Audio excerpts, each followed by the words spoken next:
Hey there, Captain! In this video we're going to talk about stalls, what they are and how to recover from them. After 3 months of being closed because of the coronavirus situation, club is open again, so I can keep this promise that I made many months ago of creating a video where we talk about this topic of stalls, what they are and especially how to recover from them. So let's get into it. My name is Bruno and you're watching Lean to Peak.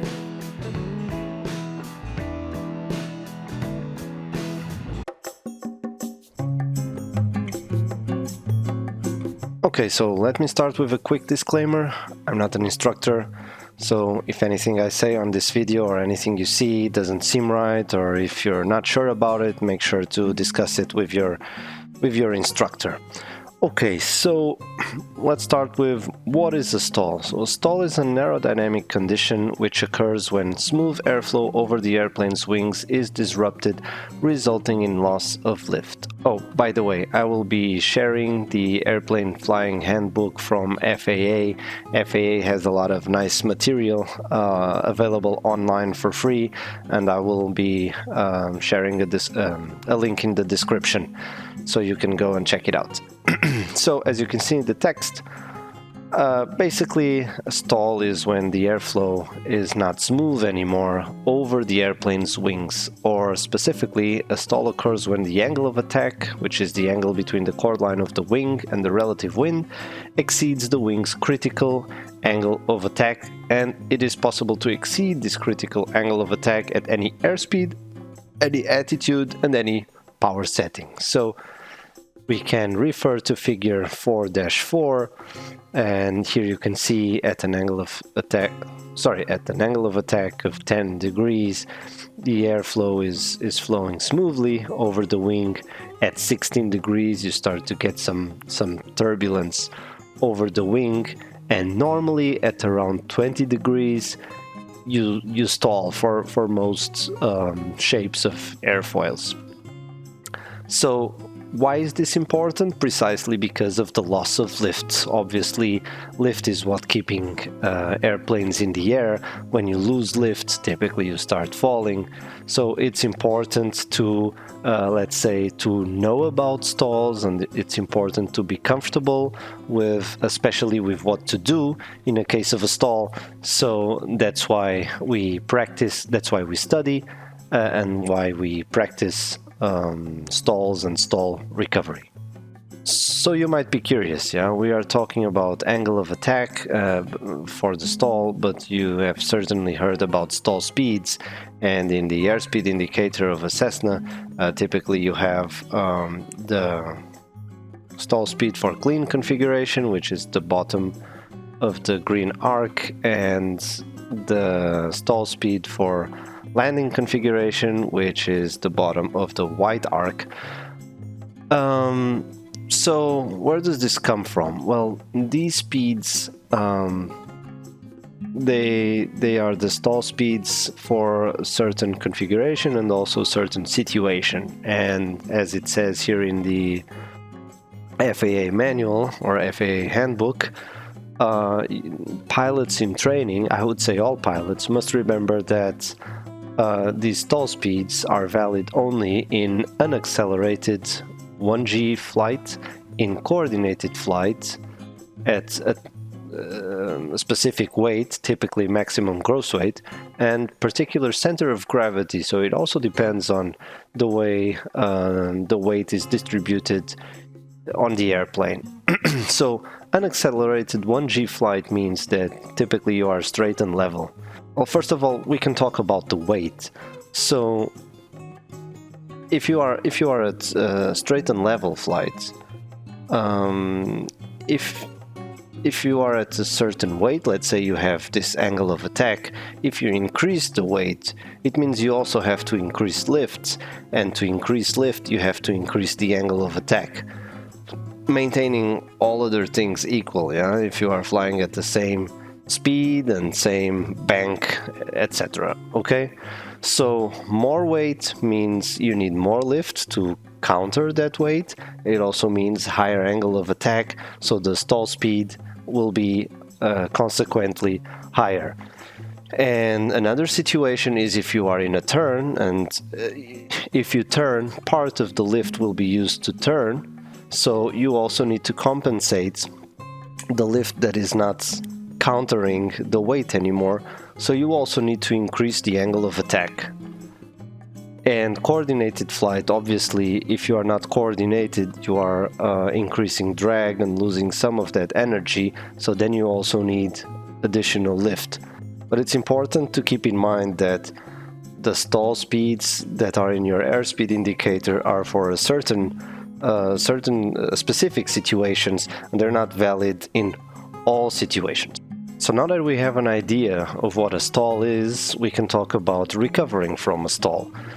The handbook, FAA's handbook, has a template for stall recovery. Not all items are valid for all airplanes. So for example, if you look at the figure, the first item is not really valid for our situation. We don't really have or use wing leveler or autopilot in the Cessna 152. So the first item which is relevant for us is pitch nose down. And the sequence is there for a reason. As we discussed just now, if we are stalling, it means your angle of attack is quite high. And if your angle of attack is quite high, the P factor from the propeller is also quite high. And if you would start by applying thrusts or power, you would get a very large yaw tendency from the propeller. So first what you want to do is to reduce that angle of attack by pitching nose down and thus basically recovering from the stall. The next point is if one of your wings dipped while stalling, you want to level those wings again, and finally then you apply thrust or power as needed to get that airspeed back up again. And because you probably lost altitude, you want to climb again. And finally, the point 6, return to the desired flight path, which means to recover basically your altitude and heading, or the path if you happen to also turn during your stall. Point number 5 is not really relevant for us. I don't really understand why retracting speed brakes and spoilers comes so late in this template. I guess it's there for a reason. I would say as we pitch nose down, we should also retract speed brakes and spoilers. But, I would say the sequence is there for a reason, so I'm not going to question it. And I think that's enough regarding the theory. Let's jump into the airplane and see how it looks like in the airplane.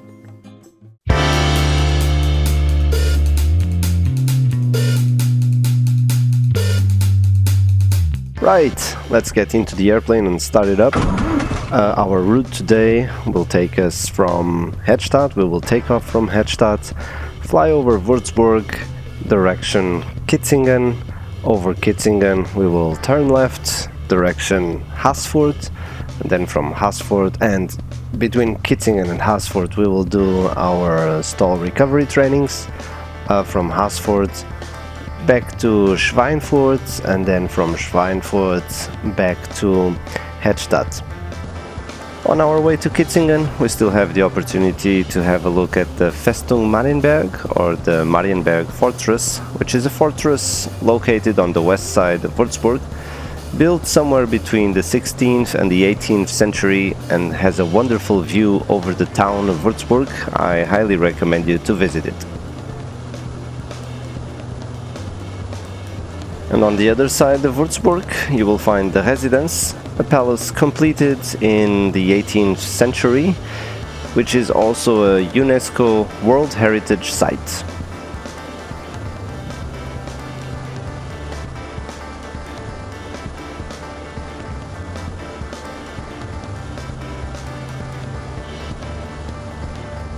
Before we start our stall recovery training, we still have time to fly over Kitzingen, small town between Würzburg and Nürnberg, and we can see some guy there having fun with his boat. It's a lovely day for that.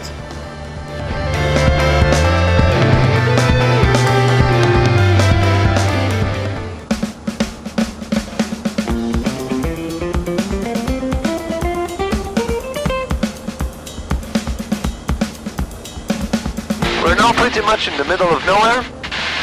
So this is when I'd like to show you a little bit about stalling. So stalling is basically when the air is not blowing smoothly above the wing anymore, and it causes a lot of a loss of lift.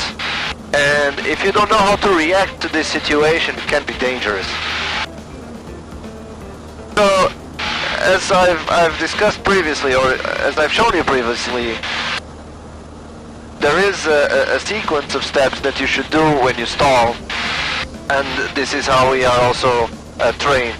So what we practice is as soon as we hear the stall warning, we recover from it. Okay? So, and this is what I'm going to show you first. Let me check for traffic.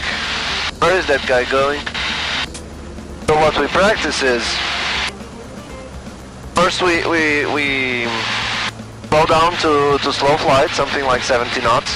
Let me do that.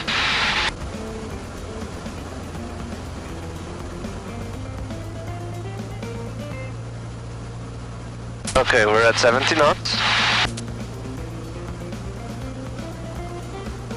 Then what we do is we slow down to idle, and then we try to hold the altitude, and as soon as we hear the stall warning, we recover. And if you remember from my explanation, we don't have autopilot here, we don't have spoilers, we don't have landing gear, so our sequence will be pitch down, level the wings if they're not leveled, and then power. Yeah, the sequence is important, as I've explained to you. Hold the altitude.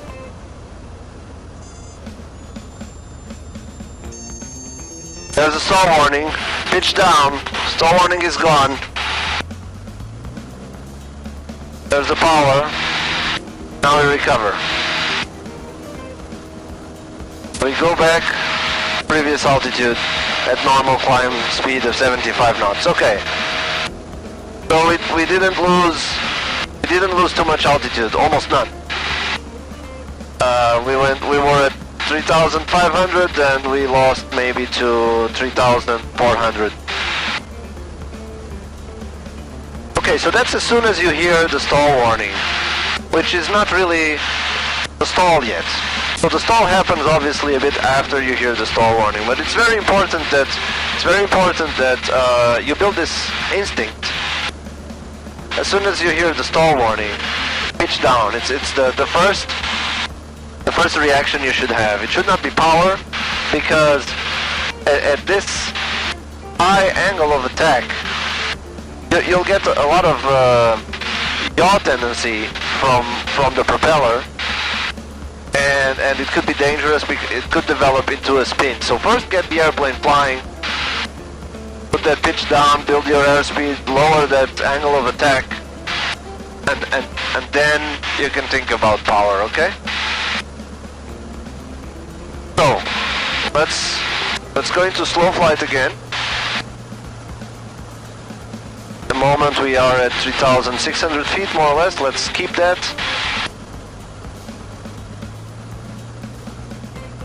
Okay, I'm at 70 knots. So what we will do now, standing a little bit, 3,550. Okay. So what I'll do now, I will really hold it off until we stall. And my examiner asked me to do this, so your examiner might do the same.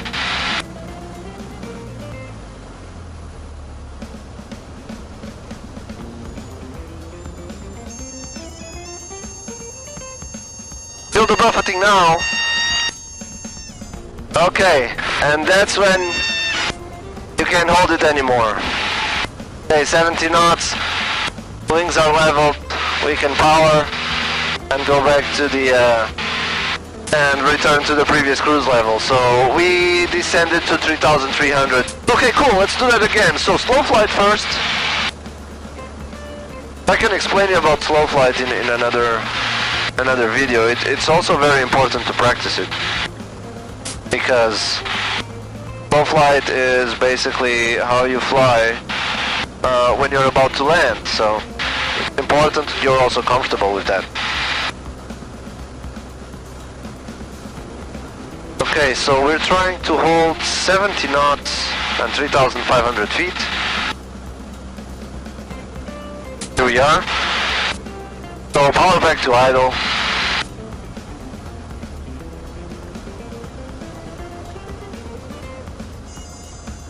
There's a stall warning. There's a real stall warning.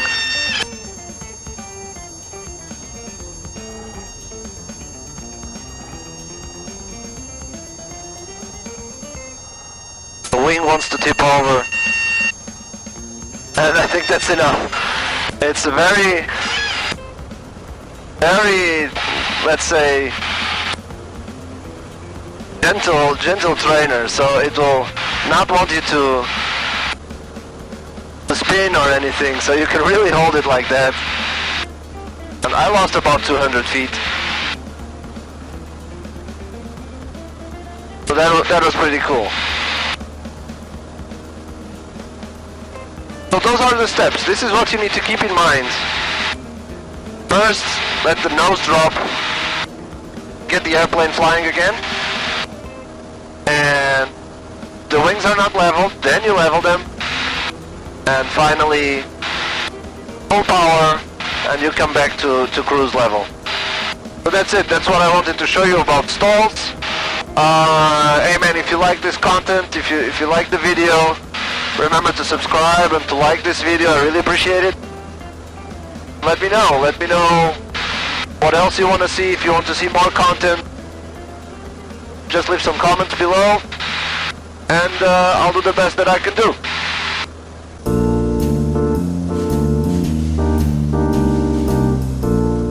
Before flying back to Hedstadt, we still have time to fly over Schweinfurt. Schweinfurt is an educational, industrial and cultural hub in Lower Franconia. It is home to approximately 100,000 people. Now let's get back to Hedstadt and land, but before landing we still have the opportunity to talk about slow flight, or the importance of slow flight. So, slow flight is important when you want to fly slower to increase, for example, the distance between you and another traffic, or if you just need to stay in the air for a few more minutes because the ATC asks you to, or something like that. Did you see that? Let's see that again.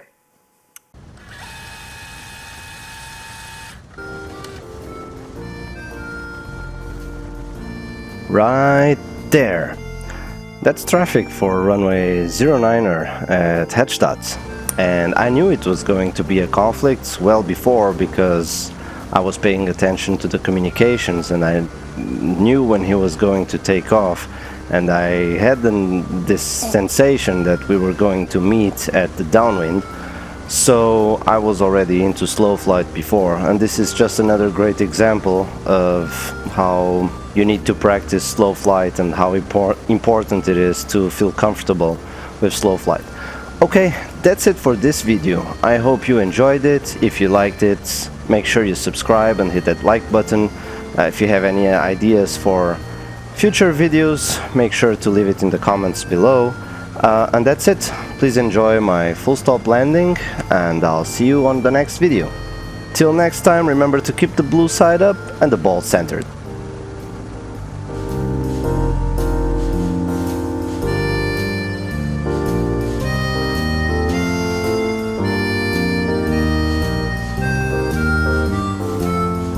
That's 30.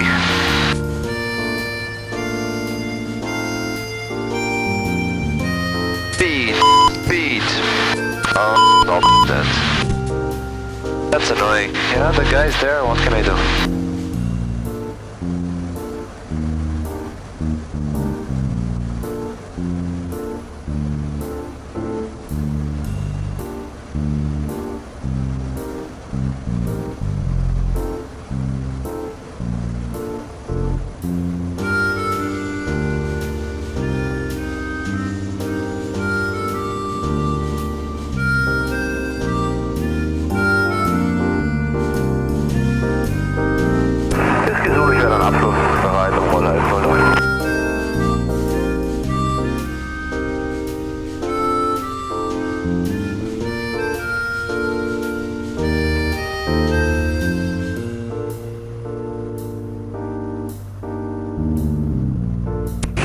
Zulu, der Wind schwach, nicht schwach, aus West mit 6 bis 7, Start nach eigenem Ermessen. Zulu, verstanden, Start nach eigenem Ermessen. Zulu Whisky, Band frei.